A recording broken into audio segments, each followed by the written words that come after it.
Buti na lang talaga guys kasi may car cover tayo na ganito katibay at ganito ka-waterproof. Dahil sa dobling layer niya, kahit na bumuhos ang ulan. Tumigil ka. Yun nga, kampante yung loob mo tsaka tingnan mo na yung zipper guys. Oh.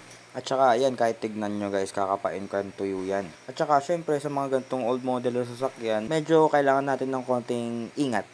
At saka alaga na din kasi alam niyo naman kung gaano nakatanda yung mga gantong katulad ng sasakyan. Tsaka kailangan ko rin naman kasi talaga to kahit hindi pa masama yung panahon kasi wala akong mapagparkingan. So kahit saan ako gumala, dala-dala ko siya. Tsaka kita niyo naman yung talsik ng putik dyan guys. Paano na lang kung walang cover yan, edi pasok yan doon sa disc brake natin. Hindi lang sa disc brake, syempre alam niyo naman kapag mga gantong lumang sasakyan medyo masela na yung mga pambaba niya, di ba?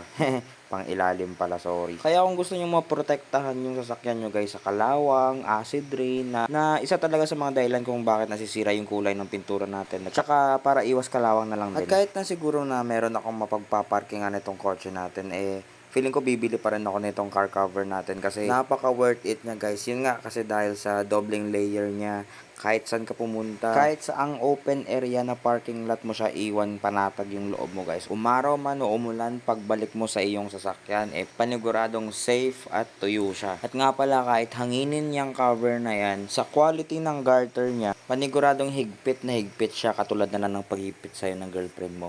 Basta hindi siya basta-basta nalilipad at balot hanggang baba. Tapos nga pala guys, yung inner layer ng cover na yan, cotton siya kaya sureball hindi magagasgas yung kotse mo. Kaya ano pa hinihintay mo? Huwag mo na ipabukas yan, tag-ulan na ngayon. Ikaw din, pumili ka. Tumataas na yung singilan sa repaint ngayon. Pati tik-tik kalawang at latero, mahal na singilan ngayon. At saka bumili ka na habang mura pa. Bye!